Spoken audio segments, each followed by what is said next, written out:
Amazing grace, how sweet the sound that saved a wretch like me.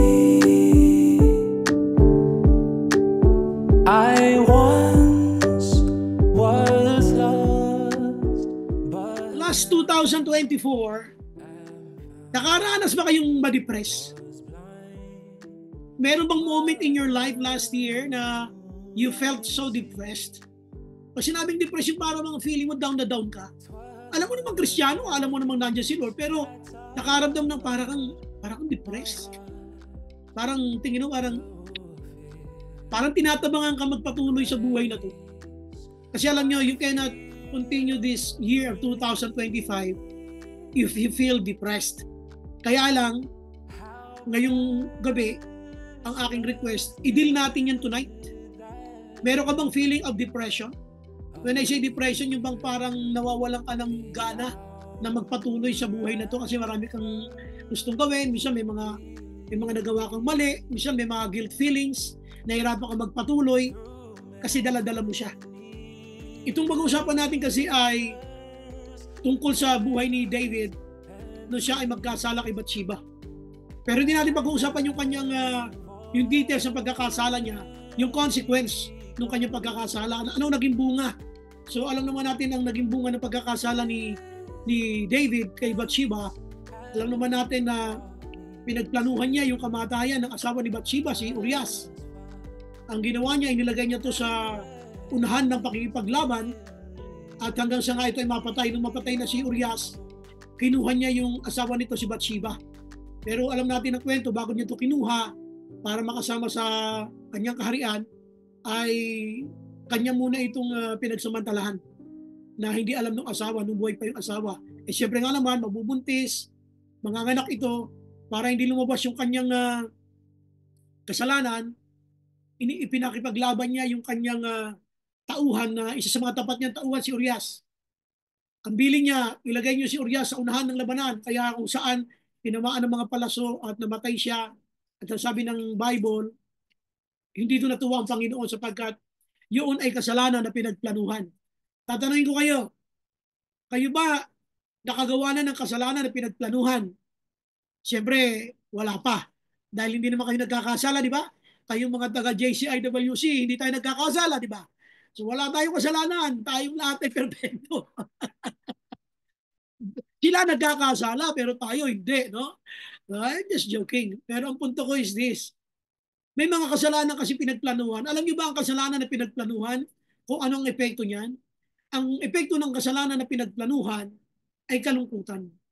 Ito yung nakakaranas ka ng depression. Ito yung naranasan ni David.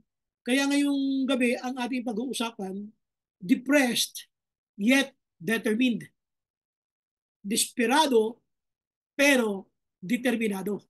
Yun ang ating pag-uusapan ngayong gabi. Kung nakaranas kang ma-depressed last year at hanggang ngayong nasa bukana na ng 2025 and you still, part of it still there in you, na parang you still feel the guilt feelings, kaya nahihirapan ka magpatuloy ngayon sa pagpapatuloy sa ministry, sa pag-aaral mo, sa pangarap mo, kasi meron kang kalungkutang nadarama. Dito mag-uusapan natin, acknowledge mo yan. Kilalanin mo na nagkamali at ano yung dapat gawin natin. Let's pray to the Lord.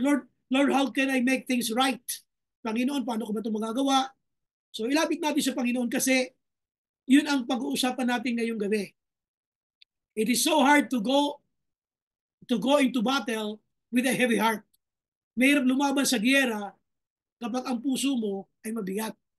Kaya, pag-usapan natin ngayon dito ay yung desperado pero determinado. Depressed yet determined. So if you have your Bible sa book of Psalms, pumunta tayo sa Psalm 51.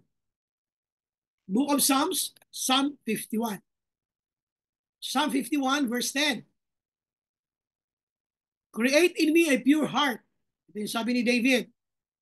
Create in me a pure heart, O God, and renew a steadfast spirit within me.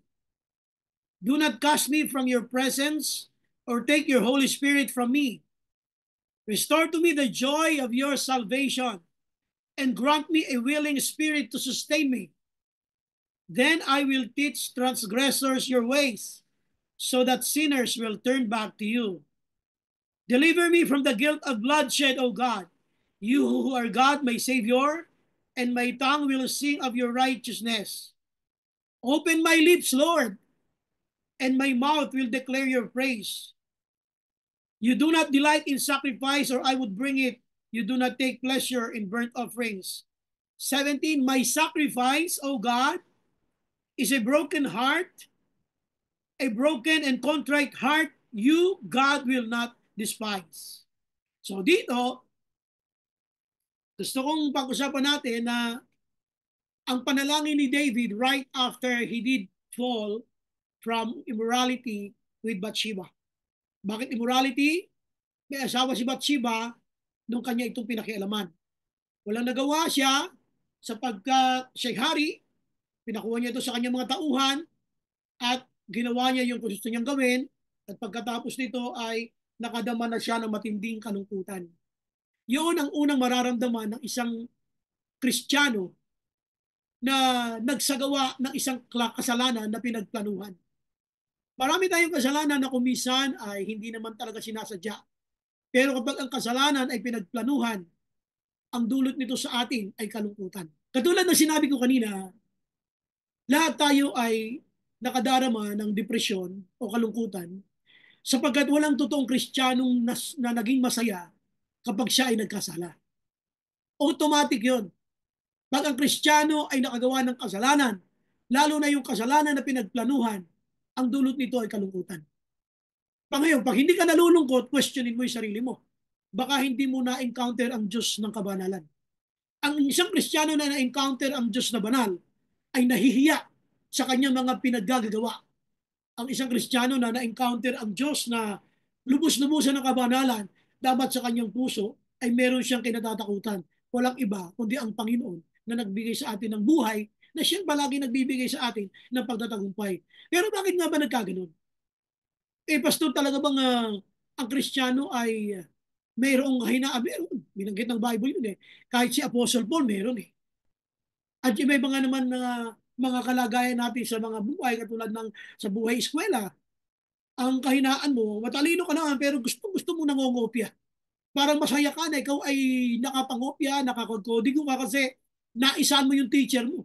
Matalino ka naman, kaya lang magaling kang mangodigo at gusto mo yung idea na nanulusutan mo yung teacher mo. Ngayong gabi, pag-usapan natin ang ginawa ni David.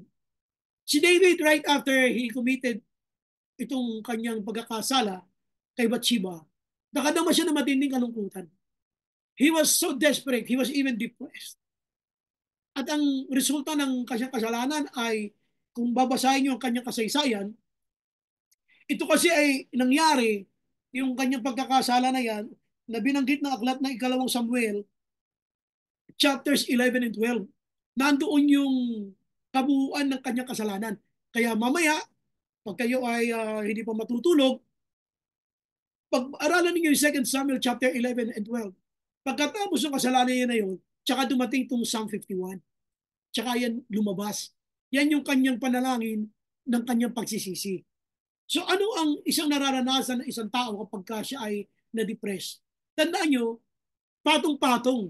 Yung kalungkutan mo na nararamdaman ay lalong bibigat dahil ang demonyo laglo kanyang papaalala sa iyan.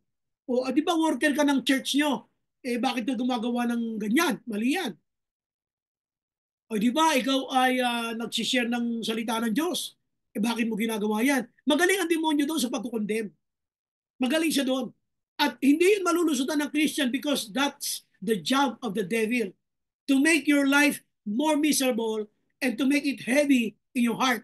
Yun ang trabaho niya, pabigatin ang iyong nararamdaman at sirain ang iyong buhay para wag ka nang lumapit muli sa Diyos. Ganun ang trabaho ng kaaway. Kaya kung nagkasala ka at nalungkot ka, tama lang na yun ang maramdaman mo. Kasi yun talaga ang nararamdaman na isa nagkakasala. Kaya lang, paano mo lalabanan? Yun ang tanong. 2025 na ngayon eh. Yung kasalanan mo last 2024, dala-dala mo pa rin.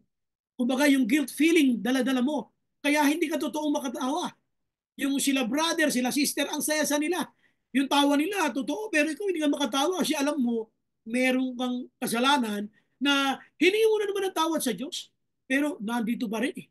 So, ikaw ay uusad ngayon, 2025, pero yung pag-usad mo, parang hindi mo alam kung ikaw ay mananalo o hindi. Kasi nga karga-karga mo yung guilt feelings na yan. Kaya nga ang ating uh, message tonight ay desperado, no? Pero determinado. Depressed or desperate, but determined. Puntahan natin yung number 1. Ito ang sabi ng Bible sa verse 10. Create in me a pure heart, O God, and renew a steadfast spirit within me. So, number 1, dito, he was desperate to make his spirit be renewed. Number 1, yung tinatawag na renew. Nasa ilagi ng isang tao na nakakilala sa Panginoon, ang laging mabago ang kanyang relasyon sa Diyos araw-araw. Kaya nga yung karanasan natin sa Book of Lamentations na they are new every morning.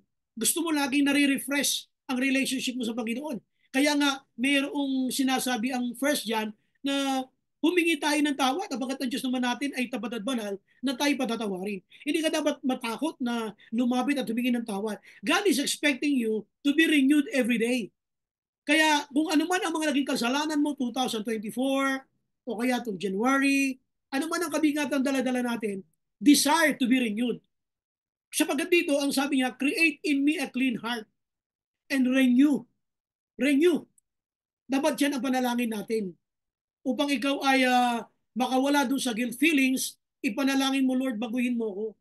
Alisin mo, Lord, yung guilt feelings na nararamdaman ko, palitan mo, Panginoon, ng spiritong galing sa iyo, Panginoon, na mayroong kabanalan, nagsisisi, at nakahandang magbago at muling mag-umpisa. Yun ang dapat nararamdaman natin. Ito yung renew that spirit within me. Ano man yung aking nagawang kasalanan, Lord, na nagbigay sa iyo ng kasakitan. Nasaktan kita, Panginoon. Lord, patawarin mo po ako, Panginoon. Gusto ko mong mabago yung aking buhay, Lord, this year. Lord, as I go on with this opening month of 2025, Lord, I want to be renewed. Gusto ko, Panginoon, magbago po ako, magtuloy-tuloy po ito, Panginoon. Dapat desire ng heart mo yan. Huwag kang papayag na inaalipin tayo ng demonyo sa kanyang mga condemnation. Huwag ka nang umaten dyan. Huwag ka nang mag-Wednesday word. Huwag ka nang umaten ng maaga. Magpalate ka na lang. Huwag ka nang mag-ministry. Huwag ka nang mag-disciple. Lahat yung gagawin yun ng demonyo eh. Kasi yun ang effect. Yun ang effect ng isang kasalanang pinagplanuhan, yung maging miserable ang iyong nararamdaman. Talaga namang malungkot yun kasi alam na alam ng Diyos na yung hiningang ginagamit mo sa pagsuway sa Kanya ay galing sa Kanya. Kaya malungkot ang Diyos doon. Sipin mo, binigyan ka ng Diyos ng kalakasan para gumising, pero hindi mo ginamit sa kaayusan ng buhay. Yung lakas na bigay niya nung gumising ka ay ginamit mo sa paggawa ng kasalanan. Yung hininga na gamit-gamit mo na dapat ay siya'y maparangalan, ginamit mo sa paggawa ng kasalanan. Kaya ang Diyos nasasaktan. Anak, ginising kita eh. Anak, binigyan kita ng lakas eh. Anak, pinakain ko yung pamilya mo eh. Anak, pinakain kita eh. Anak, binigyan kita ng trabaho eh. Anak, pinag-aaral kita eh. Pero lahat ng bigay ko sa iyo, ang sinukli mo, kasalanan eh. Hindi lang basta kasalanan, kasalanan na tuwi-tuwi na ay iyong ginagawa at yung kasalanan na yan ay iyong pinagplanuhan. Kasi kaya ko sinasabi na kasalanan na pinagplanuhan, si David kasi pinagplanuhan yung kasalanan kay Bathsheba. Sabi mo, nag-research ba siya? Sino ba ang asawa niyan? Nasaan ang asawa niyan? Ha? Ang dami niyang ni-research. At pagkatapos, sige, kunin niyo siya. Pinagplanuhan ng kasalanan. Ganon katindi ang effect ng isang kasalanang pinagplanuhan. It will make you desperate. It will make you miserable. Ngayon, yung matinding kalungkutan at pagsisisi, isipin mo na namatay si Urias, yung asawa. Nung nalaman niya, tapos yung pagsamantala napagsamantala na niya. Yung asawa, si Urias, awal, ang sabi niya doon sa isa pa niyang tauhan, ilagay niyo si Urias, yung asawa ni Bathsheba, doon sa unang bahagi ng labanan kung saan marami bumabagsak na mga palaso, maraming arrows. Ay di tinamaan, namatay. So nung namatay siya, itong asawa, sino may pananagutan siya? Siya yung hari. Siya gumawa ng direksyon. Pinagplanuhan yung kasalanan. Kumusta ka? Ano-ano ang yung mga pinagplanuhang kasalanan? 2024. Ano mga kasalanan mo kung pinagplanuhan mo? This year, 2025, may continuation pa rin yung kasalanan mong pinagplanuhan. Kaya yung condemnation ng demonyo hindi maalis-alis sa atin. Kasi tuloy-tuloy, ayaw natin magbago. Siya gusto niya magbago. Sabi niya, renew. Lord, renew this kind of spirit. Ayoko ng spiritong ito na may pagsalangsang sa'yo. Lord, ayoko ng spiritong ito na lumalaban sa'yo. Ayoko ng spiritong ito na walang kabanalan sa'yo. So, dapat determinado ka na hingin sa Panginoon yung baguhin kang muli. Yun yung renew. So, nasa ka man, tandaan nyo, hindi ka makakalusot dyan. Dahil ang demonyo nakabantay sa atin mga Kristiyano. Oras na magkasala ka, duduruin ka ng demonyo. Hindi mo napansin sa bahay, ang kasama mo mga unbeliever, pag nagkasala ka, duduruin ka nila. O, akala ko born again ka. O, di ba Christian ka, bakit na ganyan? Ganun eh. Kung sila nanduduro, ang demonyo, ang galing niya magpaalaala sa mga kasalanan mong pinagplanuhan. Kaya tuloy ka ngayon, dahil alam mo pinagplanuhan mo, tatahimik ka na lang. Hindi ka nakikibo. Ano nga mangyayari sa ngayon? Nadidepress ka, mawalan ka ng gana, hanggang sa ayaw mo nagbasa ng Bible, ayaw mo na mag-reply sa discipler mo, ayaw mo na mag-respond sa mga hinihingi sa iyo ng iyong team leader, ng ministry head mo. Ayaw mo na kasi wala ka ng gana kasi alam mo, may ginawa kang kasalanan na pinagplanuhan. So dito, ulitin ko oo, nagkasala siya, pinagplanuhan niya, pero determinado siya na mabago. Dapat design ng puso natin yan. Lord, baguhin mo ako this year. Siya, sabi niya, renew this kind of spirit, Lord, within me. Palitan mo ito, Panginoon, ng bagong espiritu. Yun dapat tayo. Sa pagkakasala natin sa Panginoon, dama mo dapat, hindi lamang yung guilt feeling, kundi yung damdamin na, Lord, baguhin niyo ako. Ayoko po nito, Panginoon. Pag ganun ang damdamin natin, wow, sino man si Lord para hindi naman magpatawad sa atin? Ang Diyos natin ay mapagpatawad. So, yun ang una natin, yung renew. Ngayon, yung verse 10 na yan, may kasama yan sa 14. Tingnan niyo yung verse 14. Ito yung sinasabi ko na napakagaling ng demonyo dito. Na tayo ay, kung paalalahanan ng mga kasalanan, ito yung verse 14. Sabi niya, deliver me from the guilt of bloodshed. Oh God, you who are God, my Savior, and my tongue will sing of your righteousness. Bakit niya sinasabi na, deliver me from the guilt of bloodshed? Kasi nga, yung guilt feeling di mawala, siya kasi nagpapatay kay Urias. Nagkaroon ng matinding pagdanak ng dugo nung mamatay si Urias. Yung bloodshed na ganap. Dahil ipinapatay niya si Urias. Sipin mo yun? Dahil sa iyong kasalanan, may mga taong napahamak. Kuminsan ganun din tayo eh. Dahil sa mga pinagplanuhan nating kasalanan, may mga taong napapahamak. Ngayon, imbis na malungkot ka, hindi ka man lang natitigati. Pagiging malungkot, Lord, sorry. Lord, sorry po. Lord, ang daming nadamay, Lord, sa ginawa ko. Sometimes, we acted like that. Kung minsan nakala natin yung kasalanan mo pinagplanuhan, yung apektado, ikaw lang. Hindi mo alam. Apektado pati pamilya mo. At hindi lang yun. Siya in-expose ng Diyos. But my only point here sa opening natin, kung nagkasala man tayo, ang Diyos natin mapagpatawad. Maging damdamin mo, Lord, ayoko mo ng ganitong espiritu na meron sa akin. Alisin mo ito, Panginoon, palitan mo po ito, gusto ko mabago. Kung may guilt feeling dyan, surrender mo yan kay Lord. Tandaan mo, the devil cannot condemn you anymore pag humingi ka na ng tawad sa Panginoon. Kaya lang nagtatagumpay ang demonyo sa condemnation niya kapag hindi ka humingi ng tawad sa iyong kasalanan. Pero, paano ka nga hingi ng tawad? Gagawin ng demonyo, ipapahiya ka niyang ipapahiya. Ma-attend ka pa naman sa church na yan. Pataas-taas ka pa ng kamay. Gagawin kanyang, yung bang lumayo, lalo sa Panginoon. At dapat sensitibo ka doon. Pag nagkasala tayo, malungkot tayo, humingi tayo ng tawad sa Panginoon, pero dapat, lapit muli sa Panginoon. Huwag kang lalayo sa Kanya. Hayaan mong pansamantala lang yung ginagawang condemnation sa'yo nakaaway na ikaw din naman ang may kagagawan. Pero pag humingi ka na ng tawad sa Panginoon, babaguhin yun ng Panginoon at muli kang magkakaroon ng confidence humarap sa anumang gawa ng kaaway. Number 2, hindi lang yung sinasabi ng Bible na renew. Tingnan natin yung susunod na verse. Sa verse 12. Sa verse 12, ito sabi ng Bible. Sabi niya, restore to me the joy of your salvation and grant me a willing spirit to sustain me. So very obvious, di ba? Aside from renew, number 2, restore. Ibalik mo po, Panginoon, yung dati kong init ng paglilingkod. Ibalik mo po, Panginoon, sa akin yung dating kagalakan ng paglilingkod. Restore unto me the joy of my salvation. Alam niyo ba kapag ang isang taong masaya sa kanyang kaligtasan, anong palatandaan? Nag-share yan ng gospel.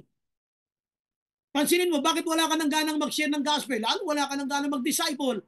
Kasi nga, na-occupy na yung mind mo, yung heart mo ng condemnation ng demonyo sa kanyang ginagawa sa atin dahil tayo nagkasala. Ngayon, si David, acknowledge niya. Kaya sabi niya, Lord, create in me a clean heart. Ayoko nito, Panginoon. Kaya sabi niya, renew. And number 2, restore. Lord, palitan mo po. Palitan, huwag kang renew mo, pero yung restore, ibalik. Kumusta ka ba sa paglilingkod mo sa Panginoon? May gana ka ba ba? May gana ka ba sa paglilingkod sa Diyos? Ngayon, kung wala ka ng gana, it's about time you ask why. Baka preoccupied ka na ng kasalanan.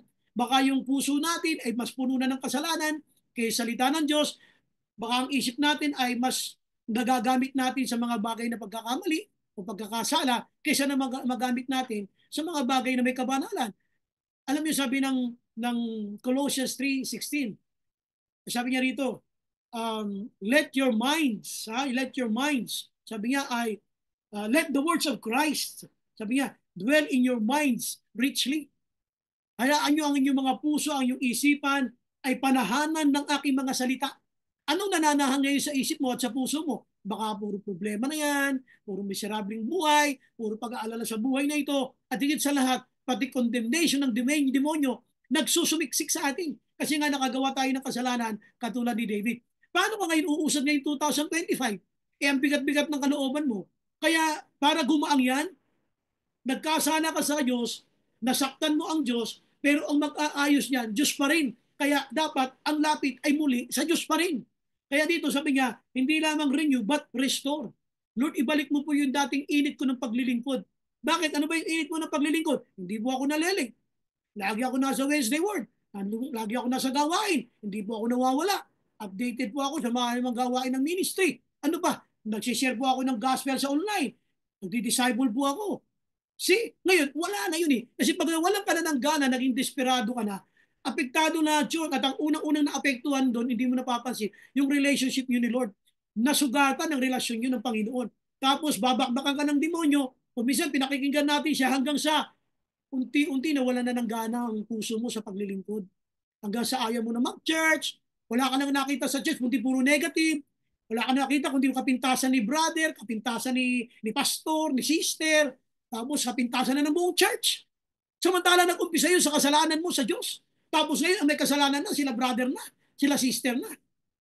Kung mapapansin mo, magmula sa hindi maayos mong relasyon sa Diyos dahil sa ipagkakasala, nadamay na ang lahat. Dito nadamay na, pati pamilya dito ni David. Namatayan siya ng anak dahil sa kanya pagkakasala. Kaya akala natin na walang epekto ito sa iyo pagka ikaw ay nagkasala. Lalong-lalo na ang kasalanang pinagplanuhan. Nakalagay dito sa Bible. Tingnan ninyo, ang prayer niya, Lord, restore. Ibalik niyo po. Kumusta ka? Masaya ka ba bang naglilingkod sa Panginoon? Ikaw ba ay masaya pa bang nagmi-ministry? Ikaw ba ay gumaganap pa ng ministeryo mo, hindi bilang pananagutan, kundi bunga ng pagmamahal sa Diyos? Yung iba kasi, they continue the ministry for the sake of obliging themselves. Tingin nila, obligasyon na lang. Hindi na dahil ito'y bunga ng aking pagmamahal sa Diyos, maglilingkod ako sa Kanya sapagkat siya'y aking tagapagligtas ng aking kaluluwa. At karapat-dapat naman na maglingkod ako sa Kanya sa pagpapala niya binibigay sa akin. Wala na yung pagmamahal. Ang nararamdaman mo ngayon, obligasyon na lang. Pag ang naramdaman mo sa paglilingkod ay obligasyon na lang, huwag ka magtaka, mananaghili ka na, magtuturo ka na ng mga tao. Bakit si sister? Ganito lang ginagawa, ako ganito. Bakit si brother? Lagi na lang ganito ginagawa, ako ganito lang. See, kapag ang focus ng paglilingkod ay sa Diyos, hindi apektado ang anumang paglilingkod mo para sa Diyos. Sapagkat ang pinag-uusapan ay yung ugat ng inyong relasyon sa Panginoon na masaya ka. Kaya kung masaya ako, maglilingkod ako sa Panginoon. Bahala kayong ayaw, ako maglilingkod ako sa Panginoon. So dito, sabi niya, Lord, bring back the joy in my heart. If I could add, Lord, bring back the fire in my heart. Lord, ibalik mo yung apoy ko ng paglilingkod. Lord, alisin mo yung panlalamya, yung damdamin ng pagkawalan ng gana. Lord, alisin niyo po yun, Panginoon. Restore the joy of my salvation. Ano palatandaan na ikaw ay na-restore? Alam mo yun, masaya kang naglilingkod sa Diyos. At ikaw ay hindi umaattend sa church na mag-isa ka lang. Gagawa ka ng paraan upang malaman ng ibang mga tao ang ebanghelyo ng Panginoon at papayag ka na gamitin ng Diyos ang iyong buhay. Okay, so ulitin ko ha, desperate yet determined. Number one, kasala ka nga, pero ang panalangin mo, Lord, baguhin mo ako. Ayoko pong magpatuloy ng ganitong buhay, yung renew. And number two, gusto kong ibalik mo yung dati kong kagalakan ng paglilingkod, yung dati kong init na paglilingkod, yun yung restore. And punta natin yung number three. Sa number three, punta natin yung verse 13. Ito sabi ng verse 13. Sabi niya, then I will teach transgressors your ways, so that sinners will turn back to you. Ano sabi niya, Lord? Sabi niya, alam mo Lord, pag ako ay binago mo muli, nirenew mo, at ako Panginoon, binalik mo yung dati kong init ng paglilingkod, alam mo Lord, ano gagawin ko? Ayan o, then I will teach transgressors. Alam mo Lord, ang gagawin ko? Sasabihan ko ang mga sumalangsang sa iyo. Sasabihan ko ang mga nagkasala sa iyo na lumapit sa iyo, Panginoon, sapagkat kayo ay mapagpatawad. See, may plano siya. Pagkatapos siya na siya ay patawarin ng Panginoon, i-renew siya, may plano siya. Pagkatapos siyang i-restore ng Diyos, may plano siya. I will teach transgressors. Yung iba kasi pagka humingi na ng tawad, walang plano. Ang gusto niyang magkasala muli. Uulitin uli ang kasalanan pinagsisihan na.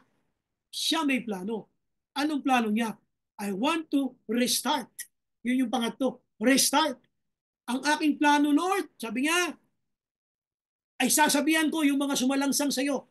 I will teach, tuturuan ko yung mga transgressors, yung mga lumaban sa iyo, yung mga sinaktan ka, Panginoon, dahil sa kanilang kasalanan. At sasabihan ko silang magsisi sapagkat kayo ay Diyos na mapagpatawad. Anong plano mo pagkatapos ng patawarin? Anong plano mo? Do you have plans after you were forgiven? Ikaw ba ay may plano pagkatapos ng patawarin ng Diyos? O wala pa rin? Basta ako pinatawad, okay na yun. Absuelto na ako kay Lord. Hindi. You should have some plans. Minsan ang plano natin is another sin. Panibagong kasalanan muli. Dito hindi. Bakit? Sapagkat ang isang taong humingi ng tawad sa Panginoon, nababago yun di lamang yung kanyang perspective, nababago rin yung kanyang conduct. Ibig sabihin, pati ang kanyang pangagawi, ang kanyang mga pagkilos, ay nababago rin. Pansinin nyo ang isang humingi ng tawad sa Panginoon. Sabi niya, Lord, pag ako na-restore, then I will teach transgressors. I will restart. This time, I will do the right thing. I will tell the transgressors to come to you. Humingi ng tawad sa iyo, Panginoon, sapagkat tayo mapagpatawad. Yun ang isang nakahingi na ng tawad sa Diyos na nabago.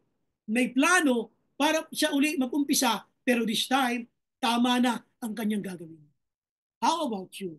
When God forgave you, what did you do? What have you done right after the Lord has forgiven you? Anong ginawa mo pagkatapos ng patawarin ng Diyos? Nagbago ka ba? Hindi. Anong ginawa mo? Nagplano uli ng panibagong kasalanan. Kaya ang demonyo ayaw kang iwanan. Panay-panay ang condemnation sa iyo ng kaaway. Paano ka uusad ng matagumpay dito sa ating buhay for the year 2025? Hindi ka kayo makakausad na maayos. Kahit anong programa mo, kahit anong plano mo, lalo na kung Kristiyano ka, kapag hindi mo isinama ang Diyos dyan, hindi ka magtatagumpay. So dito sinasabi natin, make yourself available in coming to the Lord. Lord, sorry po sa aking mga kasalanan. Maging available ka. Alam niyo, nakakalungkot ha, mga Kristiyano. Available tayo sa paggawa ng kasalanan. Pero hindi tayo available para bigyan siya ng karangalan. Yun ang problema sa atin. Available ka para magkasala. Pero hindi ka available para ikaw ay magamit ng Diyos sa kanyang ministeryo. Imagine mo, available ka, binigyan ka ng lakas, ginising ka. Tapos yung kasalanan na yan, gagamitin mo, pati yung hininga na yan, sa kasalanan. Pero pagdating sa gawain, hindi ka available. Yun din naman nagbigay sa iyo ng lakas ang Diyos Tapos ayaw mo paggamit ang buhay mo. Doon sa pangatlo, ang sabi niya rito, restart. I will teach transgressors. May plano. What are your plans? Pagkatapos ng patawarin ng Panginoon, ano plano mo? Will you change your behavior? Magbabago ka ba? Magpapagamit ka ba? Mas lalo ka bang susunod sa Diyos? Anong plano mo pagkatapos ng lahat ng ito? Ulitin ko ha, pinag-usapan nating tema dito ay desperate yet determined. Dapat determinado kang ma-renew, ma-restore, at mag-restart. Ito yung ating conclusion. You write it down. The first and painful punishment of a sinner is the conscience of sin. Ano yung sabihin nun? Akala natin ba nagkasala tayo, baliwala. Hindi ka patutulugin ng kasalanan. Kasi meron siyang konsensya. When I say konsensya, yung conviction mo ay ginagamit ng Diyos yan upang makonvict ka na yung kasalanan na gawa mo ay mali. Kung hindi ka naman Kristiyano, sa isang kasalanan na gawa mo, yung conscience niyan, yung guilt feeling, nararamdaman mo. Akala mo hindi ka makakalaya sa kasalanan na yan. Mayroon siyang effect. Yun yung painful punishment sa sinner ay yung hindi ka patulugin, hindi ka bigyan ng kapayapaan. Punishment kasi yun ang kasalanan sa iyo. Yun ang punishment ng kasalanan sa isang Christian. Pinapunish ka niya. Yung ano yun? Yung hindi ka niya patatahimikin, hindi ka bibigyan ng kapayapaan. Lalong-lalo na kung Kristiyano ka sapagkat alam niya, ikaw ay anak ng Diyos, ikaw dapat ay banal, ikaw dapat ay sumusunod sa Panginoon, pero gumawa ka, isinagawa mo ang isang kasalanan pinagplanuhan. Dito sabi ng Bible, the most painful punishment of a sinner ay yung conscience of sin. Grabe yun. Kaya minsan hindi ka matahimik. Ipansin niyo sa mundo, bakit may mga sumusuko ng mga nakapatay? Hindi pinatatahimik ng konsyensya, yun yung conscience of sin. Pag tinanong sa headquarters ng pulis, bakit ka sumuko? Hindi ako makatulog. Naaalala ko po, napapanaginipan ko po siya. Yun yung conscience of sin. Pag Kristiyano, ganun din. Ang tindi ng conviction ng banal na espiritu, hindi ka matatahimik. Makita mo na lang, umiiyak ka sa Panginoon, Lord, sorry po, hindi ko po alam bakit ko po nagawa yun. Pero at least, the conviction was there. That will give you the desire to ask for forgiveness at pangarapin mo sa Panginoon, Lord, I want to be renewed. Renew mo ako, Panginoon. I-restore mo yung joy of salvation ko and let me restart anew, Panginoon. Magpaumpisa ako ng panibago bilang iyong anak. Salamat, Panginoon, sa iyong pagtutuwid sa aking buhay. Salamat. At meron tayong banal na espiritu na nangungusap sa bawat mali nating ginagawa. Kaya kung ikaw ay Kristiyanong nabubuhay sa kasalanan ngayon, I'm telling you this, get freed from that guilt. Hindi ka natawad sa Panginoon, palayain mo yung sarili mo sa desperadong kalagayan at ang Diyos natin, banal, ay Diyos na mapagpatawad at bukas ang kanyang mga kamay upang tayo tanggapin at yakapin. At anuman ang ating kasalanan ay kanyang patatawarin. Amen. Good evening sa lahat. Welcome sa ating Wednesday Word. Amazing grace.